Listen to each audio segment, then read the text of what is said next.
ये शो मैं आज कर रही हूं, ये सब मैं आपको बताऊंगी। उससे पहले शब्दशः जमीयत उलेमाए हिंद के चेयरमैन अरशद मदनी का एक बयान आपको पढ़कर सुना रही हूं।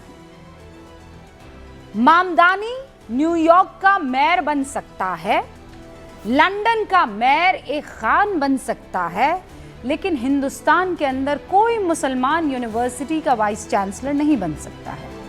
बनता है तो उसका हाल आजम खान की तरह होगा। आज देख लीजिए अल फलाह का क्या हो रहा है। जेल में पड़ा हुआ है वो, कितने साल जेल में गुजरते हैं कोई नहीं जानता है। अब मैं चाहती हूं कि अरशद मदनी का ये बयान आप देखें भी और सुने भी। ये तो मैंने पढ़ के सुनाया आपको, अब सुनिए क्या कह रहे हैं अरशद साहब। बात है कि आज दुनिया का मुसलमान एक आदमी न्यूयॉर्क का मेयर बन सकता है, ममदानी लंदन के अंदर मेयर बन सकता है एक खान, हिंदुस्तान के अंदर किसी मुस्लिम यूनिवर्सिटी का कोई आदमी वाइस चांसलर नहीं बन सकता, और अगर बनेगा तो आजम खान की तरह जेल के अंदर जाएगा, इकबाल की तरह औलाद जेल में डाल दी जाएगी। आज देख लीजिए अल फलाह का क्या हो रहा है।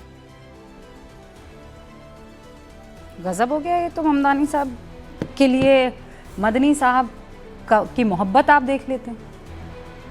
वाह मदनी साहब, अभी तक आप कहाँ थे हजरत? जब देश के मासूमों का कुछ सिरफिरे और पागलपन का शिकार डॉक्टर खून बहा रहे थे, आप कहाँ थे मदनी साहब?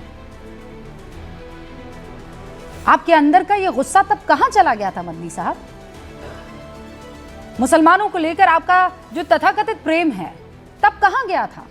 क्यों जो चांद वहां पे पुरानी दिल्ली में मरा है वो मुसलमान नहीं है? जिसका खून बहाया गया है वो मुसलमान नहीं है? मुझे तो याद नहीं आता है हजरत, आपने 10 नवंबर से लेकर 22 नवंबर यानी 12 दिनों तक दिल्ली आतंकी ब्लास्ट की कोई मजम्मत की हो, 2 शब्द भी कहे हो, मुझे याद नहीं आता। याद दिला दीजिए, मैं कह दूंगी। यहां पर मासूम निर्दोष मारे गए, उनके लिए मदनी साहब आप कहीं नमाज पढ़ते सामने आए हो? अचानक 22 नवंबर को आप सामने आ जाते हैं और क्या करते हैं आप? क्या करते हैं हजरत? आप विक्टिम कार्ड खेलते हैं। आतंकवाद के नाम पर विक्टिम कार्ड कैसे कोई खेल सकता है? धर्म के नाम पर, मुसलमानों के नाम पर, सियासत के नाम पर, देश के नाम पर, सो कॉल्ड सेक्युलरिज्म के नाम पर आप आरोप लगाते हैं कि सरकार लगातार ऐसा काम कर रही है ताकि देश का मुसलमान कभी सर ना उठा सके। अरे याद कीजिए, वो एनडीए सरकार ही थी जब missile man doctor APJ Abdul Kalam sahab को देश का राष्ट्रपति बनाया गया था। लेकिन उनसे पहले भी देश में 2 और मुस्लिम राष्ट्रपति रह चुके हैं। मेयर याद आ रहा है आपको मदनी साहब, ममदानी, फखरुद्दीन अली अहमद साहब को आप भूल गए, जाकिर हुसैन साहब को भूल गए, उपराष्ट्रपति भी रहे वो। उनके अलावा एम हिदायतुल्लाह, हामिद अंसारी देश के उपराष्ट्रपति रह चुके हैं। मोदी सरकार ने आरिफ मोहम्मद खानी है ना वो, एस अब्दुल नजीर, नजमा हेप्तुल्ला, ये लोग कौन है? ये मुसलमान नहीं है।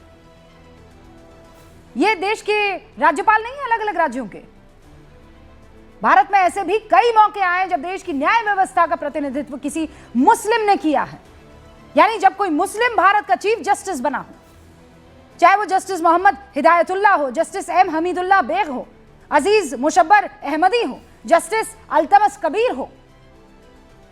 2 बार तो ऐसा मौका भी आया जब भारत के मुख्य चुनाव आयोग की जिम्मेदारी एक मुसलमान के हाथों में रही है।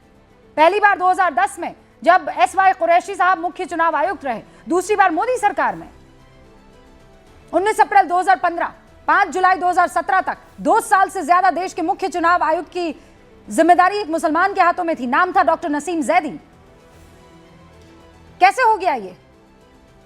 एक मेयर को लेकर कि उस देश में मेयर मुसलमान हो सकता है। गिना दिया मैंने कितने मुसलमान हैं। जिस मोदी विरोध में आप इस तरह के बयान दे रहे हैं, देश की अस्मिता, अखंडता और एकता पर सवाल खड़े कर रहे हैं, उसी प्रधानमंत्री मोदी को दुनिया के 8 मुस्लिम देश ने सम्मानित किया है। पीएम मोदी को जिन 27 देशों ने सम्मानित किया उनमें 8 मुस्लिम है। ध्यान से सुनिए, मुस्लिम है। कुवैत, इजिप्ट, बहरीन, मालदीव्स, फिलिस्तीन, अफगानिस्तान, यूएई, सऊदी अरब, ये वो मुस्लिम देश है जिन्होंने पीएम मोदी को अपने देश का सर्वोच्च सम्मान दिया है। अभी भी आपको लगता है कि आप सही हैं तो आपको एआईएमआईएम चीफ, वो तो आपके हमधर्म हैं असदुद्दीन ओवैसी, सुनिए उनका बयान। आपके जैसे कट्टरपंथी सोच पर वो करारा तमाचा है। क्या कह रहे हैं वो? तालीम इदारे में बम बनाने की साजिश की मैं निंदा करता हूं। मदरसे का कमरा नहीं बना सकते जो वो अमोनियम नाइट्रेट लेकर बैठते हैं। धमाके में कितने लोग मारे गए, मुसलमान भी मारे गए, हिंदू भी मारे गए। ऐसी जहनियत के लोगों की मजम्मत होनी चाहिए और खुलकर हमें मजम्मत करनी चाहिए।